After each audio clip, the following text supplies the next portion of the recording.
근데 왕 나는 박덕흠이 집만 많은 사람인 줄 알았거든요. 네. 가족 회사들이 피감기관에 발주공사를 수주해요. 쉽게 표현하면 이 사람은 건설업계의 큰 손인 거야. 네. 이 사람이 국회의원 3선을 하고 국토교통위에 있어. 이게 정상이에요? 이 국토교통위에 있는 게 문제가 아니라 이 사람은 국회의원을 하면 안 될 사람이거든요. 근데 너무나도 억울하게 손혜원 의원은 그렇게 때리던 언론들이 박덕흠에 대해서는 왜 조용합니까? 또 스트레이트가 단독으로 한 기사라서 다른 언론이 우리가 우라카이 하기 좀 그렇다라고 이야기를 할 건지 창피한 줄 알아야죠. 여기 보니까 박덕흠은 지금 말씀하신 대로 부동산뿐만 아니라 지금 이 스트레이트가 기다리고 있다가 만난 곳이 그 회원권, 네, 고급 골프장이라고 하는데 여기가 회원권이 5억 5천이에요. 회원권이 5억 5천이라고. 근데 그나마 좀 정리를 했더라고. 원래 2014년에는 부인 이름까지 해가지고 2개 갖고 있다가 하나는 정리한 것으로 보이는데 이런 사람입니다. 그런데 최근에 그 충북 쪽에 홍수 나가지고 그 불우이웃 성금을 냈어요, 이분이. 얼마 냈는 줄 아십니까? 5억? 2천만 원 내셨습니다. 아이고. 아우, 또 껌종이 또 벗겨가지고 냈네. 그러니까 스트레이트의 의혹은 뭐냐면은 2009년에 전문 건설협회장 시절에 담합을 주도한 거 아니냐. 그 정황들을 방송했고요. 전문 건설협회 조합 돈으로 골프장 땅을 100억 넘게 샀다는 뭐 이런 의혹도 있고요. 이런 사람이 국토교통위에 있어. 실제로 가족 회사들이 피감기관에 발주공사를 수주를 했어. 그 여상규 스킬이잖아 이게. 여상규가 예, 예. 판사 출신이던 이자가 개인 재산은 얼마 안 돼.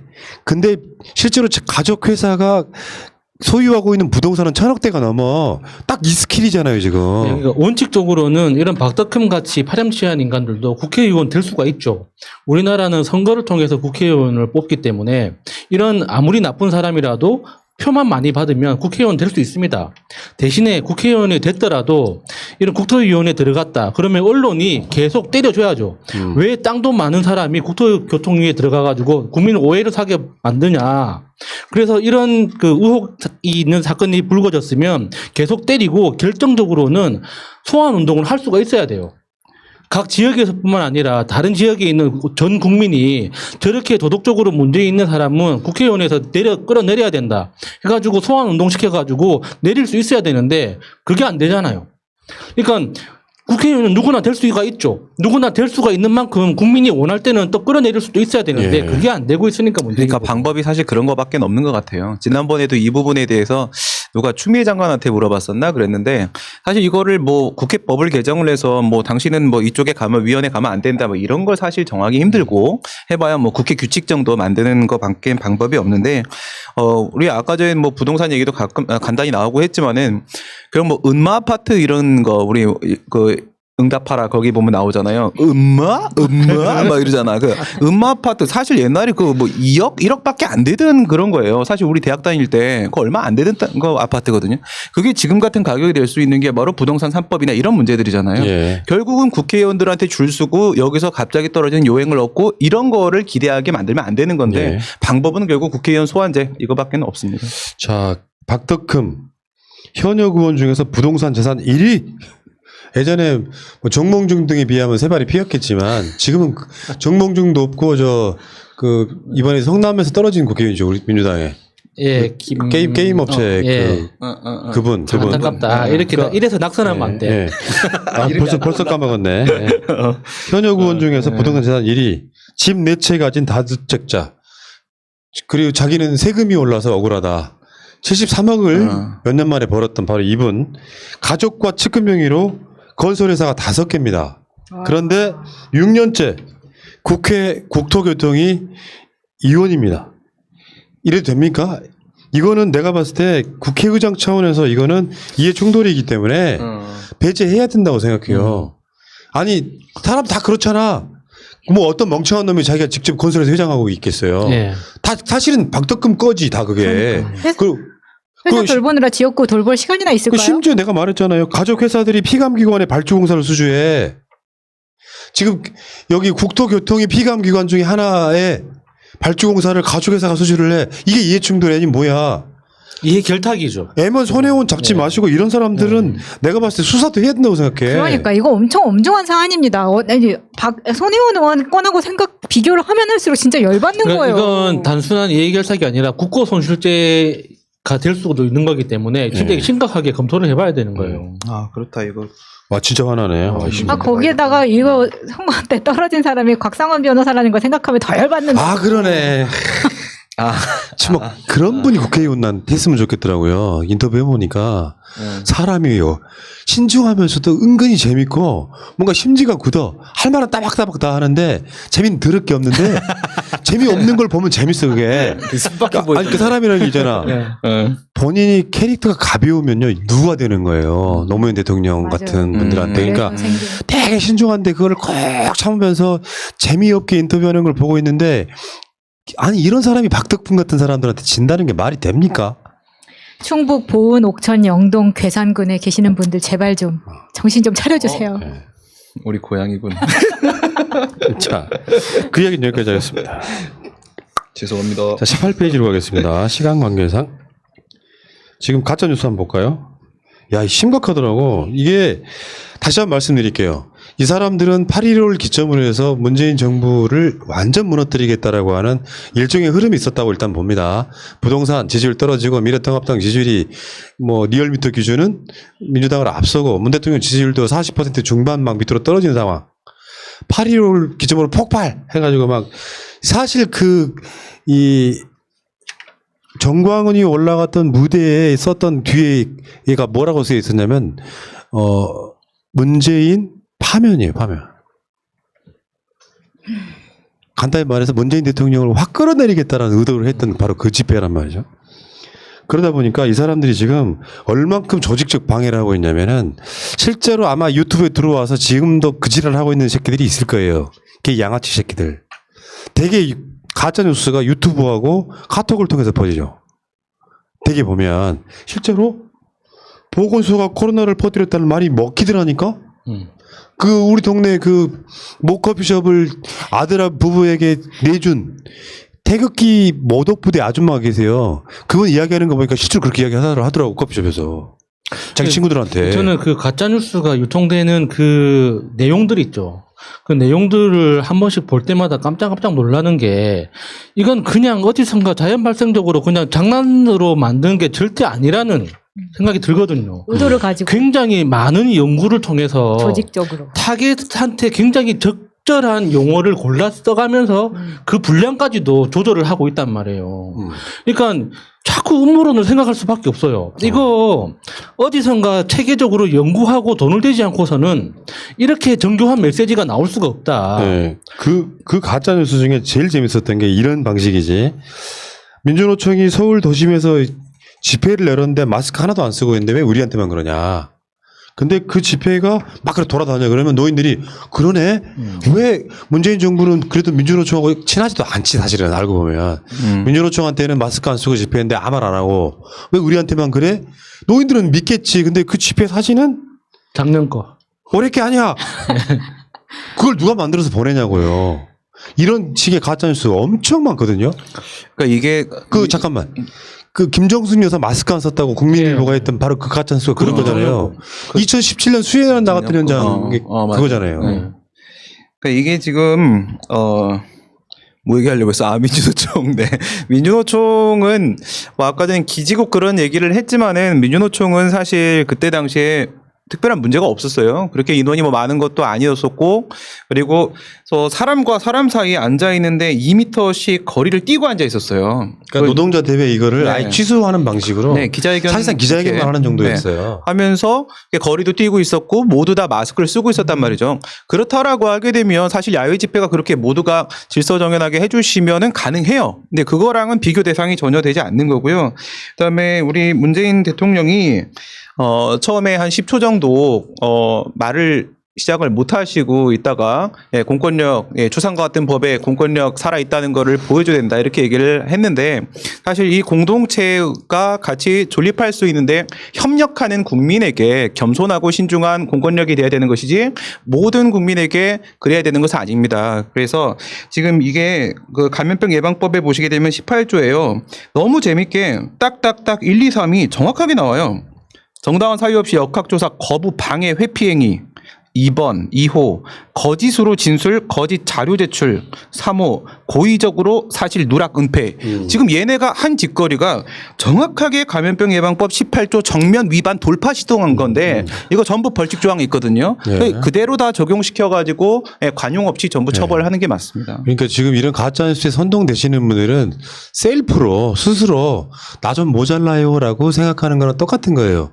예를 들면은 보건소 갔더니 양성이고 병원 갔더니 음성이더라. 요 대표적인 가짜뉴스죠. 예. 실제로 그게 불가능하다니까. 이 사람들은 어떤 피해의식이 있을지 모르지만 진짜 뭐 눈에 뭐만 보인다고 문재인 정부가 이명박근혜 때랑 똑같은 줄 아는 거죠. 실제로 확진자 숫자는 어떻게 만들어지냐면 각 보건소에 있는 숫자가 매일매일 집계되는 거예요. 그걸 총괄하는 것이 질본에서 하는 거예요. 요거를 이 사람들을 탄압하기 위해서 환자가 아닌데 환자로 둔갑시키는 건 불가능하다고. 그것이 한 건만 드러나면 문재인 정부 탄핵각이라고. 그리고 그런 시도 자체를 못하죠. 현실적으로는. 근데 그거를 아무렇지도 않게 천연덕스럽게 이명박근혜 때나 가능했던 이야기를 가짜 뉴스를 사실인 양 믿어. 그럼 속으로 생각했을 때는 내가 좀 모자라다고 인식하는 거예요. 그게 현재 이렇게 시스템화되어 있는 데서는 그게 불가능하다고요. 현실적으로 또 가장 등장 많이 하는 게 대규모 집회가 있으면은 경찰차에 시위 나갔던 사람이 깔려 죽었다. 안 깔려 죽었어. 그러면 뉴스 엄청 크게 나. 근데 그게 뉴스에 안 난다는 거잖아요. 예. 근데 일반 모자란 분들을 선동하기 위해서 이런 자극적인 게 필요해. 그러니까 경찰이 막 경찰 차와 차 사이에 끼어가지고 압사됐다. 요걸로 막 가짜뉴스 퍼뜨리고 그래서 막 분노를 유발하는 거예요. 다 가짜뉴스. 그러니까 이게 보건소에서는 양성 판정을 받았는데 일반 병원에 가니까 음성이 나오더라. 이것도 진짜 이거는 좀 웃기다고 생각했는데 양성 음성을 판정하는 게 바이러스가 있다 없다 판정하는 게 아니에요. 그러니까 바이러스는 누구든지 이렇게 그 감염될 수가 있는데 그 사람이 가지고 있는 바이러스의 양이 전염 가능한가 아닌가를 판별을 하는 거거든요. 그래서 전염 가능성이 없을 정도가 있다면 그 사람은 그냥 그 자체로 그 바이러스가 사멸을 하는 거예요. 그런데 몸에 이제 그 사람 개인의 면역 체계를 넘어서는 정도의 바이러스 양이 생기기 시작하면 양성으로 판정이 되는 거고 그래서 그 사람이 이제 그 증상이 있고 없고는 개인마다 다르겠죠. 그런데 그 상태에서 시간이 지나면 음성 판정이 나올 정도로 바이러스 양이 떨어집니다. 그러면 내가 오늘 양성 판정을 받았다고 해서 14일 후에 받았을 때 양성 판정이 나오는 게 아니에요. 맞아요. 예. 그러니까 시간이 따라서 그 바이러스 양이 달라지기 때문에 양성이 나오거나 음성이 나오는 거거든요. 예. 그런데 그게 보건소에서는 무조건 양성이 나오고 병원에 가면 무조건 음성이 나온다. 그러면은 병원이 돌팔이라는 거예요. 예. 그 지금 그 보건소에서 코로나19 양성 판정을 받고 병원에서 재검사했더니 음성이 나왔다. 이렇게 말한 유튜브 채널들 이런 놈들 있죠. 내가 이건 진보 보수 할 것도 없어요. 슈퍼챗 받으려고 하는 짓거리들이 엄청 많아요. 주옥순이 왜 지금 동선을 공개를 못하고 있을까요? 확실하다고 봐. 그 다음날 집회 갔다 와가지고 유튜브 방송하는데 나는 찜질방에 잤어요. 라고 이야기를 해놓은 게 있단 말이야. 그래서 아이고 우리 대장이 찜질방에 잤단 말이죠. 돈이 없어가지고 슈퍼챗도 엄청 받았어. 근데 지금 밝히지 못하고 있잖아. 그래서 지금 뭐 GPS라든지 이런 걸 통해가지고 기지국 통해가지고 지금 조사를 하고 있다 그러던데 다 그런 나쁜 짓거리들 하는 가짜뉴스 지금 그냥 넘어갈 것 같죠? 경찰이 코로나 가짜뉴스 유포자 지금 어제부 검거한 사람만 147명이고 더 늘어날 것 같은데 여러분들은 우리 같은 건강한 채널만 보니까 가짜뉴스에 노출이 잘 안 되시죠. 근데 가짜뉴스 어마어마하게 유포하고 있습니다. 지금 유튜브 전체로 보면. 그래서 우리가 피해를 보고 있다고. 맞아요. 지금도 노딱이에요. 계속 노딱 부는 이유가 그것 때문이라고요. 이슈 라이브 시사 라이브 방송 안에 계속 논란이 되니까 우리 쪽 채널의 모든 방송들을 라이브 하면 일단 노딱 붙여버려요. 가짜뉴스 때문에 그렇습니다. 그러니까 가짜뉴스 확실하게 처벌을 해서 이번 기회에 잡지 않으면 사실 아무리 깨시민들이 늘어난다고 하더라도 이거는 정권의 타격은 맞습니다. 그래서 그 우리 신민선생님 말한 것처럼 사실 명분도 있고 법적 근거도 있어요. 그러면 저는 항상 비교되는 장면이 이거거든요. 왜 세월호 유가족들한테는 물대포를 쏠 수 있었던 경찰이 지금은 아무것도 못하고 있나. 이 정도 되면 사실 물대포 말고 더 심한 것도 나와도 된다고 생각하거든요. 너무 세. 소독약을 쏴야 자기 메시지가 너무 세. 그럼 문재인 대통령이 이 박근혜랑 똑같아지잖아. 아니 그러니까 그때는 아무런 뭘 무장도 하지 않은 유가족한테도 쐈던 정권인데 지금은 이거는 굉장히 엄중한 상황이란 말이에요. 그러니까 물대포 말고 이게 농약처럼 소독약 이렇게 이렇게 집회자들한테 뿌려줘야지. 네, 우선 이 정광훈이가 지금 이제 차명진이하고 조국순이하고 정광훈이하고 얘네들 3명 다 확진이 지금 됐잖아요.